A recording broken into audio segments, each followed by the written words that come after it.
Liquor వ్యవహారం చుట్టూ చంద్రబాబు చేస్తున్న కుట్ర రాజకీయాలను వివరిస్తూ ఇప్పటికే 2 ఎపిసోడ్లు చేశాను. ఇది చివరి ఎపిసోడ్, ఇంట్రెస్టింగ్ ఎపిసోడ్ కూడా. ఇవాళ చంద్రబాబు గారి ఈ విడత పాలనలో లిక్కర్ వ్యవహారంలో నెలకొన్న అన్యాయమైన పరిస్థితుల గురించి మీకు సాక్ష్యాధారాలతో సహా వివరిస్తాను. లిక్కర్ రేట్లు తగ్గిస్తామని, నాణ్యమైన మందు అందిస్తామని, అన్ని బ్రాండ్లు అందుబాటులోకి తెస్తామని, 99 రూపాయలకే నాణ్యమైన లిక్కర్ అందిస్తామని హామీలు గుప్పించారు. మరి ఇప్పుడు ఏం జరుగుతుంది? చంద్రబాబు నాయుడు గారు అధికారంలోకి రాగానే ప్రభుత్వ మద్యం దుకాణాలకు మంగళం పాడారు. ఈ కొత్త పాలసీని తీసుకురావడానికి దాదాపు 5 నెలల సమయం తీసుకున్నారు. ఈ 5 నెలల కాలంలో కూడా వైఎస్ఆర్సీపీ హయాంలో బ్రాండ్లు, అవే డిస్టిలరీలో తయారైన లిక్కర్ ను రాష్ట్ర వ్యాప్తంగా అమ్మారు. మరి ఆ మద్యం కల్తీదైతే, నాణ్యత తక్కువైందైతే ఎందుకు అమ్మారు?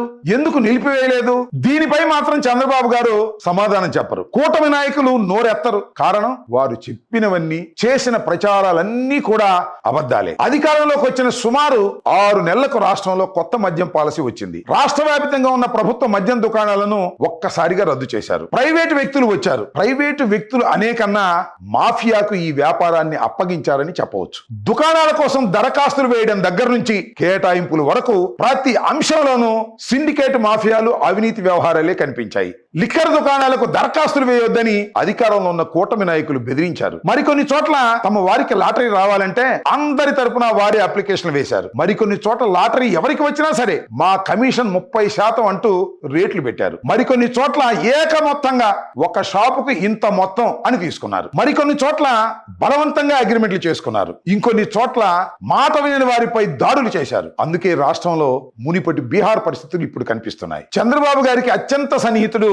మంత్రి నారాయణ గారు. చదువుల పేరు చెప్పినా, రియల్ ఎస్టేట్ పేరు చెప్పినా, చివరికి లిక్కర్ పేరు చెప్పినా ఆయన ప్రజల నుంచి డబ్బు పిండే వ్యాపారాలే చేస్తారు. రాష్ట్రంలో మద్యం దుకాణాలను ప్రైవేట్ పరం చేశాక మరెవ్వరికి షాపులు రాకుండా కేవలం తమ పార్టీకి చెందిన వారికే షాపులు వచ్చేలా ఆయనే మొత్తం దరఖాస్తుల్ని నింపేశాడు. మాఫియాలో తొలి అడుగు ఇది. నేను యాక్చువల్ గా ఏంటంటే, ఇప్పుడు మన దగ్గర కొంతమంది వచ్చి అడిగారు, సార్ మాకు ఆ బ్రాండ్ షాప్ లో 10% ఇప్పించండి, 10% ఇప్పించండి అని. సరే, చాలా మంది ఇట్లా అడిగారు కాబట్టి ఒక 100 ఇస్తుండ 2 crores పెట్టి, మీకు ఓపెన్ చెప్తుంది. ఇప్పుడు 2 crores పెట్టి ఇస్తుండ ఒక 100, ఒకటి 2 లక్షలు కట్టాలి ఫీజు.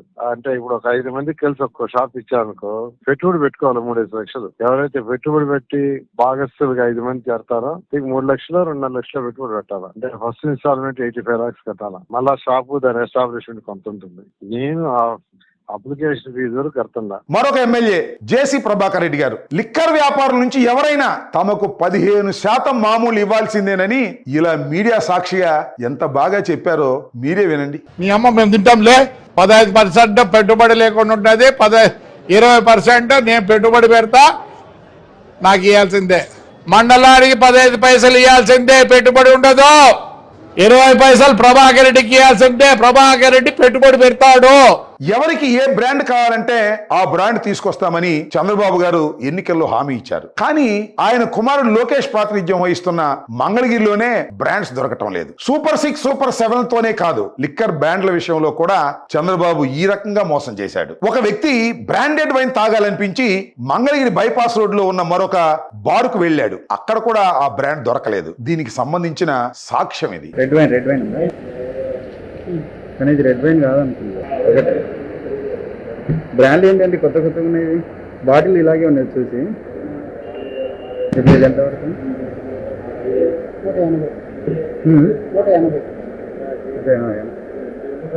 150 ఉంది కదా. బ్రీజర్ ఏదో భయ వాళ్ళు అడుగుతున్నారు. మేమేం చెప్తామండి, ఏదైనా ఏ కోటైనా ఏదైనా అంతే. నేను బ్రీజర్ తీసుకున్నా, ఇది తీసుకున్నా, ఏది తీసుకున్నా బీరైనా అంతే. ఏదైనా 30 రూపాయలు.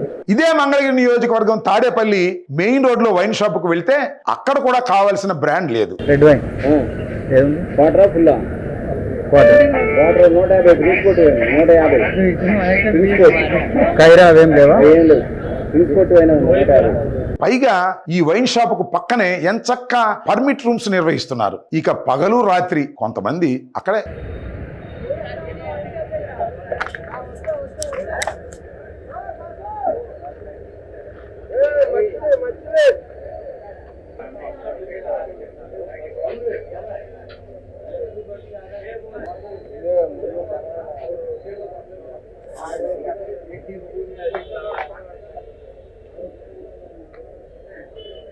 తాడేపల్లి బైపాస్ రోడ్ లోనే ఫ్లైఓవర్ వద్ద వైన్ షాప్ ను చూస్తే ఇక్కడ కూడా బ్రాండ్స్ లేవు.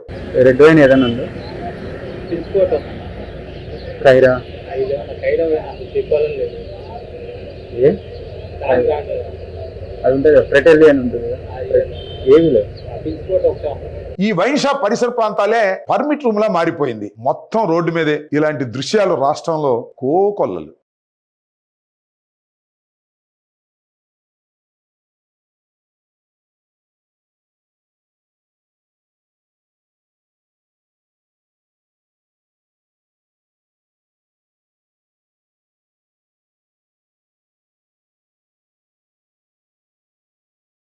మంగళగిరి దాటి కాస్త విజయవాడ వైపు వెళ్తే ఆటో నగర్ లోని కీర్తి వైన్స్ లో బాటిల్ పైన స్టిక్కర్ వేసి మరీ అదనపు ధరకు అమ్ముతున్నారు. ఇది కూడా చూడండి.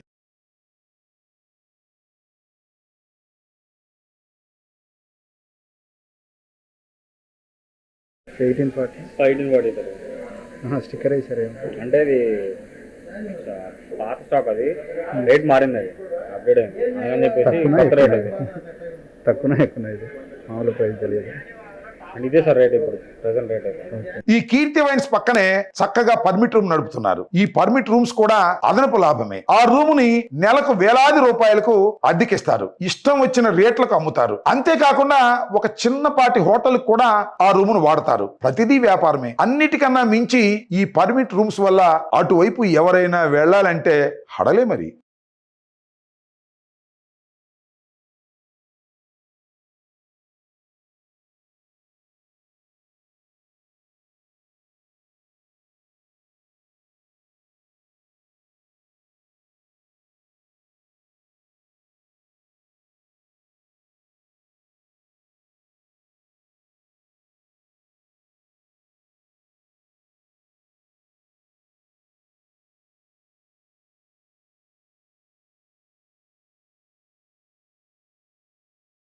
కీర్తి వైన్స్ లో మందు తాగిన వాడు బాటిల్ పైన 10 రూపాయలు అధిక ధరకు అమ్మారంటూ ఎంత ఆనందంగా చెప్తున్నాడో చూడండి.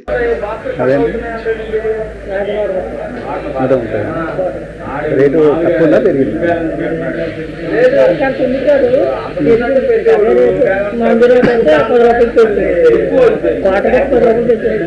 క్వార్టర్ 10 దేని మీద మళ్ళీ తగ్గించామన్నారు.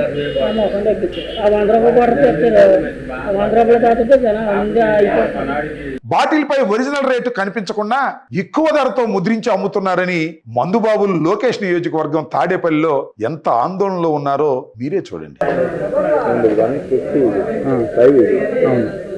దీన్ని ఇప్పుడు 160 అమ్ముతున్నారు. అట్లా బాగా కొట్టేసి దాన్ని రేటు కొట్టేసి ఈ 3 కనబడకుండా 3 జతలు పెట్టాడు మార్కెట్ లో. అంటే వీళ్ళ స్టాక్ ఉండదు. ఇప్పుడు నెక్స్ట్ వచ్చేది ఏంటంటే 160 ఎంఆర్పీ అయితే వచ్చేస్తుంది. మళ్ళీ గవర్నమెంట్ ఆర్డర్ ఇచ్చింది 10 రూపీస్. భారతదేశ రాజకీయాల్లో మీకు మందిస్తా నాకు ఓటేయండి అన్న రాజకీయ నాయకుడు ఎక్కడా కనిపించడు, ఒక్క చంద్రబాబు నాయుడు గారు తప్ప.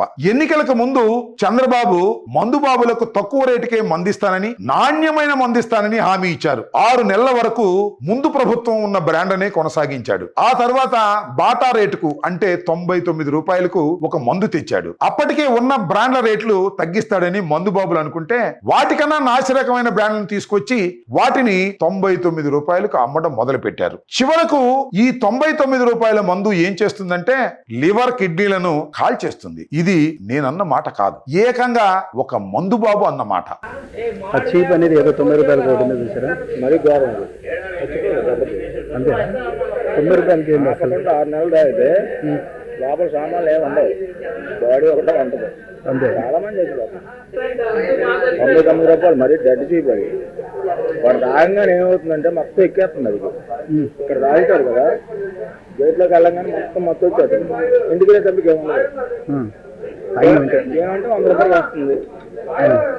వాడి కెపాసిటీకి అదే. వాడు 200-300 సంపాదించుకుంటే వాడు ఆ మైండ్లో ఉంటాడు. కానీ నాకు లివర్ పోతుందా, కిడ్నీ ప్రాబ్లం వస్తుందా, స్టమక్ ప్రాబ్లం వస్తుందా, అవన్నీ అది సంబంధం లేదు. 100 వస్తుందా లేదా, 90 రూపాయలకి వస్తుందా లేదా, 99.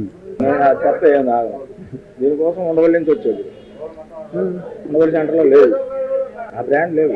ఈ లోపల గార్డెన్ లో ఒకటి ఉంది, అక్కడ లేవు. మళ్ళీ ఇక్కడికి వచ్చా నేను, అది తప్ప ఏదో తాగను. ఇక్కడ కూడా లేకపోతే ఇంటికి వెళ్ళిపోతా, తాగను. అది నా మెంటల్. అది ఇప్పుడు దీనికోసం చూడు, నేను ఉండవల్లి నుంచి వచ్చానంటే పెట్రోల్ ఖర్చు 50 రూపాయలు పెట్రోల్ ఖర్చు అయింది అప్ అండ్ డౌన్. ఇక్కడ ఏంటంటే ఒక యూనిట్ మనం అడుగుదాం, డిమాండ్ చేద్దాం లేడు, అంతా తెగించి అసలు 10 రూపాయల కోసం ఎందుకు అవడాలా కావాలనేసి 10 రూపాయలు ఇచ్చారు. మనం ఇచ్చిన కొద్ది వాళ్ళు తీసుకునే ఉంటారు. మళ్ళీ 4 రోజులు అవుతారు, మళ్ళీ 10 రూపాయలు పెంచుతారు, 2.30 చేస్తారు. మనం ఏం చేస్తాం, 2.20 ఇచ్చి తాగిన 10 రూపాయల కేసు ఎందుకు రావాలి తీసుకో. ఇంకే మీరు చెప్పారు కదా, నువ్వు కూడా ఇచ్చేస్తావు, మనం మొత్తం మీద అన్నావు, ఏపీ మొత్తం అన్నావు. అది మన వల్ల కాదు.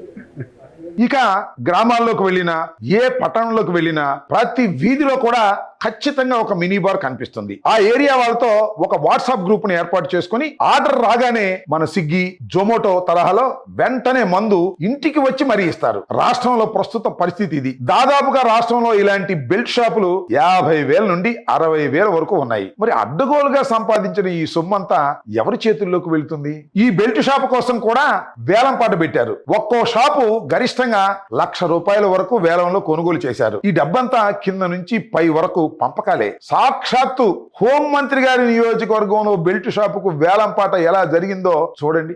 7 గంటలకే బ్రాందే పాట అవుతుందండి. రాజేష్ గడికి రావాలండి, పాడుకుంటూ వాళ్ళు ఎవరైనా సరే బ్రాందే పాట అవుతుంది. ఎవరైనా సరే ఎంత కంటే పాడుకోండి, కానీ 10,000 పాడితే 5,000 రూపాయలు ఎప్పుడు కట్టాలండి? 1 తారీఖు కట్టాలండి. 1 తారీఖు నుంచే మందు తెచ్చుకొని 1 తారీఖు నుంచే 5,000 కట్టాలండి. 10,000 పాడితే 5,000 కట్టాలా?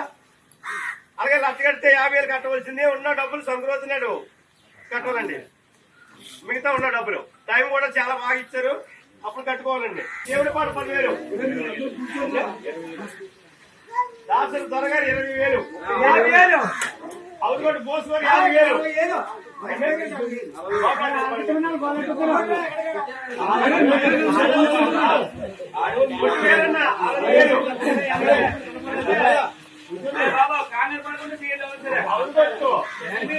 70,000, శ్రీని గారు 80,000, మరగల సిద్ధలు గారు 1,00,000 రూపాయలు, 1,10,000, కోరెడ్డి శ్రీని గారు 1,10,000,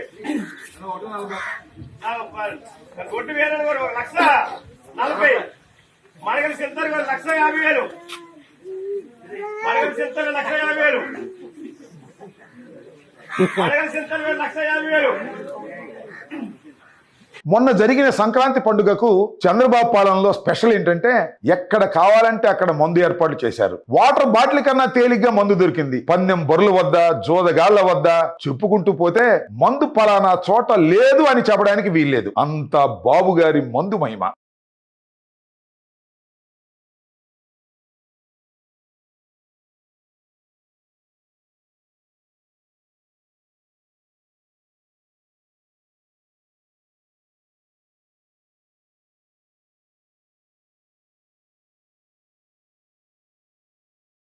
టీడీపీకి చెందిన తిరువూరు ఎమ్మెల్యే కొలికిపూడి శ్రీనివాస్ గారు స్వయంగా తమ పార్టీ వాళ్లే బెల్ట్ షాపులు పెట్టి మందు అమ్ముతున్నారంటూ బయటపెట్టారు. ఇంతకన్నా ప్రభుత్వానికి సిగ్గుచేటు వ్యవహారం ఏముంటుంది?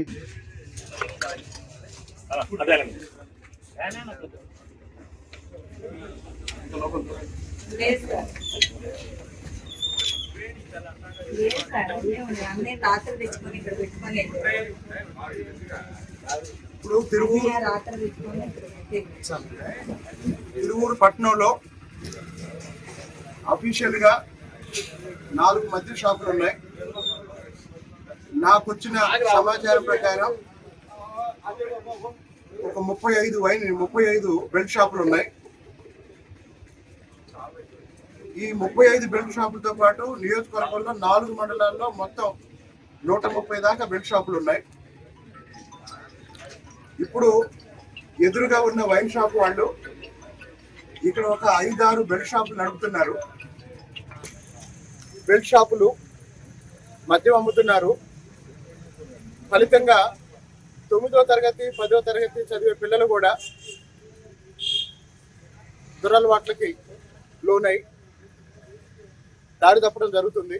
బాబు రాజ్యం మందు బాబుల మత్తు రాజ్యం అనొచ్చేమో. చంద్రబాబు గారు తీసుకొచ్చిన మద్యం పాలసీ ఎంతటి అవినీతిమయమో మీ కళ్ళతో మీరే చూశారు. రాష్ట్రంలో మద్యం వ్యాపారాన్ని ఒక మాఫియా ఏ రకంగా శాసిస్తుందో కూడా చూశారు. కానీ చంద్రబాబు నాయుడు గారు ఒక నయా గోబెల్. రెండవ ప్రపంచ యుద్ధంలో మరణించిన గోబెల్స్ మరలా చంద్రబాబు నాయుడు గారి రూపంలో అవతరించాడనటంలో అతిశయోక్తి లేదు. తాను తీవ్రమైన అవినీతికి పాల్పడుతున్నా, అక్రమాలకు పాల్పడుతున్నా ఆయన పాలసీలు ఎంతటి దుర్మార్గమైనవైనా సరే వాటికి రంగులద్ది ప్రజలకు మభ్యపెట్టడంలో చంద్రబాబు గారు ఘనాపాటి. ఎన్టీఆర్ కు వెన్నుపోటు నుంచి కూడా ఆయనకు బాగా అలవాటైన విద్య ఇదే. అందువల్ల తిమ్మిని బమ్మిని చేయగలడు, మంచి విషయాలను చెడ్డవని ముద్ర కూడా వేయగలడు. చంద్రబాబు గారి నైజాన్ని ప్రజలకు చెప్పడానికే లిక్కర్ వ్యవహారంపై ఈ ఎపిసోడ్ చేశాను. నిజాలను గ్రహించిన మీరు సత్యానికి వాస్తవానికి మద్దతుగా నిలవండి.